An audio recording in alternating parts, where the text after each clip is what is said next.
U.S. Senate candidate Richard Murdoch is scrambling tonight after rape and abortion comments have some top Republicans taking another look. Many women are responding to those comments, including a woman who was actually conceived from a rape. We'll hear what she thinks about Murdoch's comments. And find out what is killing the deer in nearby counties. It's all next on News Channel 15 at 6. Richard Murdoch embodies blind partisanship. I don't believe we need more bipartisanship in Washington. A hardcore ideologue. We need some zealots. To me, the highlight of politics, frankly, is to inflict my opinion on someone else. Murdoch would gut Medicare and education. In my plan, I specifically started by eliminating the Department of Education. A vote for Murdoch is a vote for continued gridlock in Congress. Majority PAC is responsible for the content of this advertising. Closed captioning brought to you by the trusted professionals at the Hearing Center. You're watching coverage you can count on. This is News Channel 15's News at 6. Even when life begins in that horrible situation of rape, that it is something that God intended to happen. Republican Senate candidate Richard Murdoch made remarks about rape and abortion that literally have the whole country talking, and some other Republicans backing away tonight. Good evening to you. I'm Mark Mellinger. And I'm Heather Herron. Murdoch uttered those controversial words at last night's U.S. Senate debate in New Albany. Democrats immediately pounced on the comments, accusing Murdoch of suggesting that rape is part of God's will. In tonight's top story, Murdoch responds. He held a news conference in Indianapolis this morning, repeating what he said after the debate last night, that he only meant God creates life and that rape is evil. I absolutely abhor violence. I abhor any kind of sexual violence. I abhor rape. And I am absolutely confident as I stand here that the God that I worship abhors violence. Just before that news conference, I talked with Joe Donnelly in his first sit-down TV interview since the debate and pressed him on what he thought his opponent Murdoch really meant to say. He has entered the building. And that's obviously the wrong video. We hope to have that for you later. Mitt Romney, by the way, has not withdrawn his endorsement of Murdoch, though he and Republican governor candidate Mike Pence have publicly disavowed his comments. And New Hampshire Senator Kelly Ayotte, who was slated to campaign with Murdoch today, canceled her flight. However, the Republican Senatorial Committee and several pro-life groups are standing firm in their support of Murdoch. So could Murdoch's comments on rape during the debate last night be a game changer in the Indiana Senate race? News Channel 15's Megan Royce went looking for answers to that question today. Megan? Heather, so far I'm hearing mixed reviews on whether Murdoch's comment on rape could cost him the race. Experts I talked with believe his comment will impact him negatively, and one says it could even affect Republican presidential candidate Mitt Romney. Republican Indiana Senate candidate Richard Murdoch is getting national attention for the comments he made during last night's debate. Some say he misspoke, but WANE-TV political analyst Karen Goldner doesn't believe he did. It was an astonishing comment and really shows just how extreme his views are. Our other political analyst, Mark Souter, told me by email it's unbelievable Murdoch didn't have a better prepared answer to explain his position on abortion. Goldner says Murdoch's comments could very well help Democrat Joe Donnelly gain supporters. It does make a large number of moderate and even conservative Republicans who are reasonable people, right? Who just let's talk about the issues, let's talk about the best way to solve our nation's problems and our state's problems. Makes them maybe rethink support for Murdoch. IPFW political science professor Mike Wolf says Murdoch's comments on rape contradicts what he's been telling voters. Murdoch's narrative had been, I am a moderate Republican that can line up with the Lugar supporters, come back home and support me. Well, this doesn't first demonstrate moderation. Recently, Mitt Romney endorsed Murdoch. This fall, I'm supporting Richard Murdoch for Senate. Some Republicans, including Romney, are beginning to distance themselves from Murdoch. In the end, Wolf says it could affect Romney's chance of becoming president. And if Mitt Romney backpedals too fast away from that, that can negatively affect him. But too, if he's standing close to him, then there's moderates he's trying to reach in other states that see this connection. Now, last night's debate was the last one scheduled between the Senate candidates. Reporting in Studio 15, Megan Royst, News Channel 15. Well, many of our viewers say they think Murdoch's comments will have an effect on the Senate race. On a WANE.com poll, 43% of you say the comments do matter and that Donnelly will win. 25% say they don't matter and Murdoch will win. 20% say they are not sure. And if you would like to vote, just go to the homepage of WANE.com. So how have women responded to Murdoch's comments from the debate? Well, News Channel 15's Randy Spieth got some of their thoughts, and he joins us now with more. Mark, women we spoke with are disappointed. Some are disappointed with Murdoch's remarks, and others say they're disappointed because they think his remarks were twisted and taken out of context. One of the women we spoke with today was Rebecca Kiesling. When she was 18, she learned she was born in an incident of rape. She was in Fort Wayne today to speak on the behalf of Indiana Rights to Life, which has criticized Murdoch's opponent, Joe Donnelly. Kiesling's defending Murdoch's remarks and says others should apologize for twisting his comments. We also spoke with the Women's Bureau in town. Both the Women's Bureau and Kiesling say politicians have to be extremely cautious when discussing abortion and rape.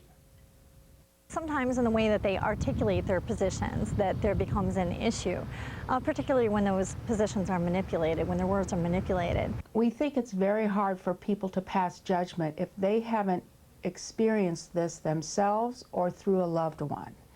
And you need to be very careful what you say until you walk in somebody's shoes. Late this morning, Richard Murdoch said his remarks from yesterday were taken out of context. He tried to clarify what he was actually trying to say. Rebecca Kiesling says others are the ones who should apologize. Kiesling told us she spoke with Murdoch earlier today, and Mark, she said that she told him she appreciated what he stands for on this issue. Randy Spieth tonight. Thank you, sir. Well, Mitt Romney will spend one of his final days on the campaign trail in our area. News Channel 15's Drew Blair reports from Defiance, Ohio, where the Republican hopeful is set to visit tomorrow. I might be in mid-America, but Defiance, Ohio is on top of the world. That's what the city's mayor says as it prepares to welcome a presidential campaign. This time tomorrow, the stage construction will be complete and the local high school football stadium will be filled with thousands ready to rally for Romney. Hurry, scurry. Everybody's running around. It's a whirlwind for certain. No matter how you describe it, Defiance, Ohio knows what it's like to stage a show. When you see something like this happening on TV, it's the pre-planning and the planning and the changes in schedules. It's continual. Nothing is concrete until the event actually begins. Mitt Romney's campaign knocked on Principal Robert Morton's door days ago. His high school's football field, the venue of choice. I think when you look at it from an educational standpoint, what a fantastic experience for young people to see a presidential candidate, see the election process unfold before them, show them that their community is an important part. Home to a General Motors plant, Defiance serves as a swing city within a mostly conservative section of a swing state. That's what makes us interesting. We've got our Republicans and they're very Republican. We've got our Democrats and they're very Democrat. Mayor Bob Armstrong says the notoriety has his city on cloud nine. How could I feel anything but, I guess, when your city is national, when you get all the national write-up that we've gotten lately, it's really great. The city expects an additional 10,000 people to travel in for the event. There are tickets, but getting in is first come, first serve when the gates open to the stadium here at 5:15 tomorrow night. Reporting from Defiance High School, Drew Blair, News Channel 15. The gas can man came to Fort Wayne today to sell gas for $1.84 a gallon. Americans for Prosperity sold that gas at the Marathon Station at State and Crescent. The reason? They say that was the price of gas when President Obama took office. The group is highlighting what it calls Obama's failing agenda and his support of green energy companies like Solyndra. By the way, President Obama says the reason gas was so much cheaper when he first took office is because the country was in the middle of a deep recession. A disease made worse by this summer's drought is killing large numbers of deer in Indiana. Wildlife experts say 8 counties have episodic hemorrhagic disease, or EHD. It is spread by tiny insects called midges. And since rivers and ponds were down this summer, muddy conditions were perfect for midge breeding. So far, deer in LaGrange and Adams counties are the only ones in our area affected. Another person in Indiana has died from fungal meningitis, bringing the total number to 3. State health officials have now confirmed 41 cases of the disease here. Meanwhile, the state of Massachusetts is working to revoke the licenses of the facility linked to this deadly deadly outbreak of meningitis. Well, enjoy today and tomorrow because it's about to get a lot colder. You got that right. Here's Chief Meteorologist Jonathan Condor with what's up in the weather. A lot colder, and we're tracking the return of significant rain for Friday. So that's why you need to get out there and enjoy tomorrow. Tomorrow's the day if you missed out on today. How about today? Check out the digits here. Not bad. 77 was the high here in Fort Wayne, 78 down in Indy, and 79 down in Evansville. We have a 81 over in Springfield. Temperatures now makes sense. You know, a couple hours past peak heating. They've come down a little bit here. We're now 75 in Fort Wayne, 79 though down in Portland, and 78 up in Bryan. And tomorrow morning we're going to look for a mostly clear sky. Low temperatures will range anywhere from the mid to upper 50s from Fort Wayne south and up north where there'll be a little bit more cloud cover. Kendallville, LaGrange, Angola only drop down to the mid 60s. That's going to give us a big head start for tomorrow. We're back to near the 80-degree mark for the high tomorrow. But the big weather question is what happens on Friday, because we're tracking rain, colder conditions. That's all in the 7-day planner coming up here in a few minutes. Thank you, Jonathan. Still to come on News Channel 15 at 6. CNN senior analyst Jeffrey Toobin is in town tonight talking to folks at IPFW. We will hear from the political expert up next.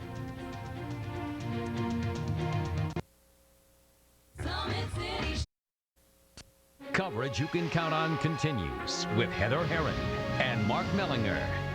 CNN senior analyst Jeffrey Toobin is at IPFW tonight getting ready to talk about the Supreme Court. Toobin is one of the country's most esteemed experts on the High Court. He shares that expertise in his two most recent books, The Nine and The Oath, and Inside the Secret World of the Supreme Court. He says he hopes students take away the importance of the court and its role in American politics. What I'm hoping to give students a picture of is where the Supreme Court belongs in American politics and how it operates and why it matters to people. And there are still some free tickets left for tonight's lecture. It is going on at the Reinhardt Music Center. It will start at 7:30. Now, Toobin also shared some insight on Richard Murdoch's statement about rape and abortion, and News Channel 15's Lamar Holliday will have that report later on tonight on Nightcast. Officials with East Allen County Schools broke ground on the Heritage Campus project this morning. It'll bring kids in kindergarten through 12th grade all into the same building. It's part of the district's redesigned plan. Construction should be done in May of 2014. What a beautiful day we had today. Yes. Did you miss out on it? You're here at work, right? We were working most of the day, so we did. But you got to go outside and enjoy it. I'm going to give you a redo. You get one more day. Okay. One more chance to enjoy it. I don't think that's going to help, is it? Yeah. Tomorrow's going to be beautiful. Today was pretty nice, a high of 77. But what about the cold rain coming in on Friday? And what about next week? It looks chilly. It's in the forecast after the break.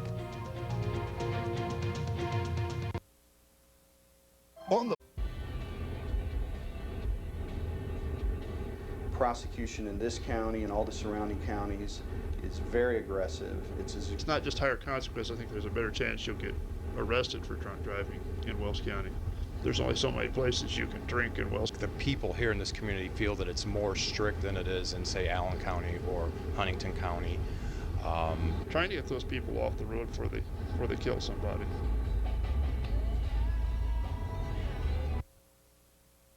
Coverage you can count on continues with Chief Meteorologist Jonathan Condor's live Doppler 15 Fury forecast. Well, I think today got the gold star when it came to the forecast. A beautiful outdoor day. You have one more day to enjoy it, and then it gets really cold, and we have a reset. It's going to feel a lot more like fall as we get into the weekend and definitely into next week. And just looking around the area, boy, we can look in Fort Wayne here, downtown, St. Joseph camera, looking off to the east. A beautiful, beautiful Wednesday afternoon, plenty of sunshine, even up at Trine University, looking pretty good there. Not much for cloud cover. You can see Old Glory there, kind of standing still. Obviously, this is just a snapshot. It's not animating, but that kind of gives us an idea that it is a little breezy out there. Maybe some of those winds blowing around some of the pollen. I haven't shown the pollen report in a real long time. I'm sorry about that. If you have allergies, it's my fault. I haven't updated you on the conditions, but they're really not that bad. Mold spore count, only moderate. The weeds are low, and I'm surprised the ragweed is gone, and hopefully that continues for the end of the year. You know, we had that hard frost back on the 8th of October. We dropped down to 28 degrees, so maybe that got rid of all the ragweed. Stepping outside right now, Fort Wayne Airport, we have 75 degrees, a high today of 77. Winds aren't too bad right now, but the winds are going to get a lot stronger for tomorrow. I'll talk about that in a moment. Let's talk temps. We drop down to 57 degrees tomorrow morning. This time of year, we expect about a high of 60. That's based on a 30-year average, so that's a really warm start for October morning. And in the afternoon, check that out, a high of 80 degrees. We'll be 2 degrees away from breaking the record high for tomorrow. So 82 is the high for tomorrow. We're going to come real close. Let's take a step back here. Let's talk about those winds. Winds tonight sustained into the lower teens here next couple of hours. Tomorrow morning dropping on down to the single digits. But look at the winds for tomorrow. Sustained winds up to about 20 to 25 miles an hour tomorrow afternoon at peak heating between 2 and 6 o'clock. This does not include the wind gust, which will gust up to 35 miles an hour. So I don't think I'm going to be doing any leaf blowing. About 80% of my leaves in my yard dropped yesterday. I'm going to let them sit here a couple of days. Maybe the wind will blow them into the ravine or something like that, because the winds will be real strong for tomorrow. Temperature is 78 here in Kendallville, or up in Kendallville, 77 down in Van Wert. Our weather here looking so quiet, hardly any cloud cover. We really need to broaden the view here to see what's coming in for the end of the work week. And look at that line of rain, even snow in the Black Hills. That puts things in perspective. There's some really cold air coming in, and that's our next chance of rain. That's coming in on Friday. So really have about 32, 36 hours before the rain shows up. I'll show that to you here in Futurecast. So for tonight, just a few high-level clouds. If you're looking for rain, it's going to show up as green. And notice for tomorrow morning, we're mostly clear.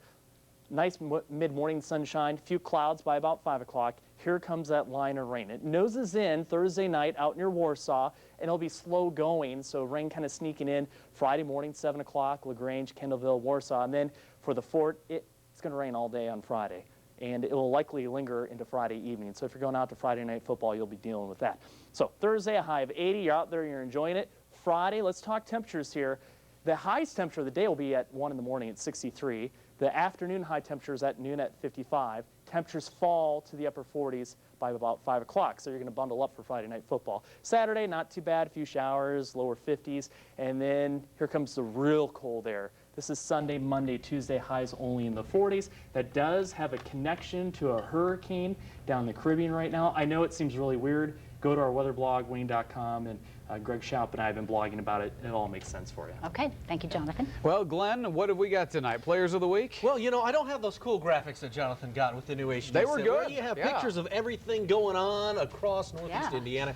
If I did, if we invested that kind of money in the sports department, what I would have is a picture of the Carroll cross country teams working hard, followed by a picture of some high school football. I can see it in my mind. And then way down there, we're going to have some Canterbury boys soccer getting ready for the state finals. Picture it in your mind's eye. You don't have to wait too long to get to it, though. We got it next in sports. Coverage you can count on continues with Glenn Marini's Sports Report.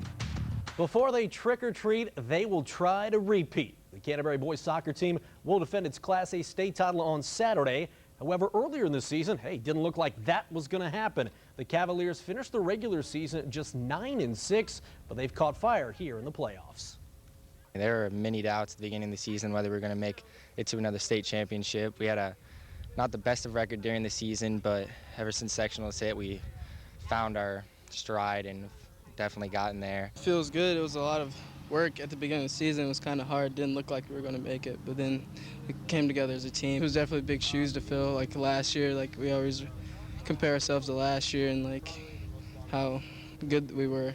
Took a little longer to figure out who we were and what we needed to do to win, but the guys stuck with it and were able to really string together some wins here and play a great brand of soccer.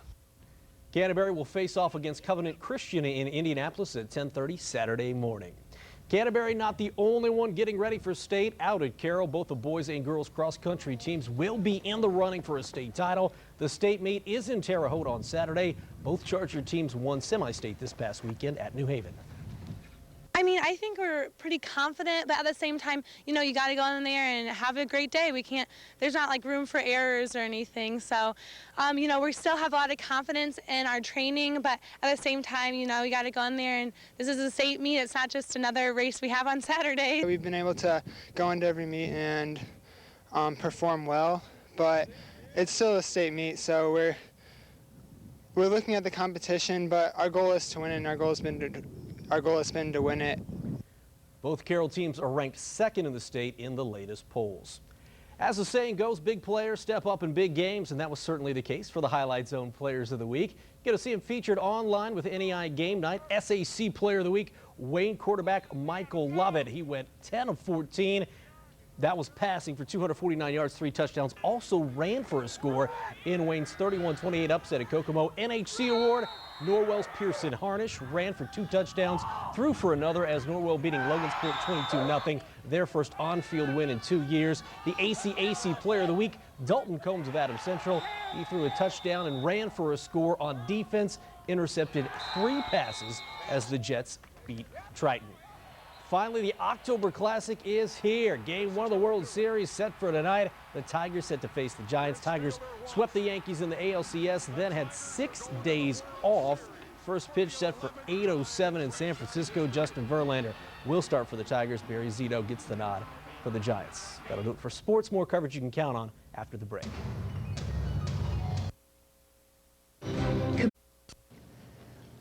Well, tonight we're going to enjoy very mild conditions, only dropping down to 57 degrees for tomorrow morning. Nice and clear. Tomorrow, a little cloud cover, high of 80, south winds 15 to 25, sustained, gusting to about 35 miles an hour. So look for most of the leaves to fall tomorrow. And then Friday, here comes the rain. It's a cold rain. That high 55 is early in the day. Late in the day, we're dressing for the 40s. About a ½ inch to an inch of rain total all day long on Friday. Saturday, a few showers. Sunday, wouldn't you know it, 48. The next week, highs are only in the mid to upper 40s. Okay, thank you, Jonathan. And thank you for making News Channel 15 your choice for news. Be sure to tune in tonight to the CBS Evening News with Scott Pelley. He'll have the latest on Senate hopeful Richard Murdoch.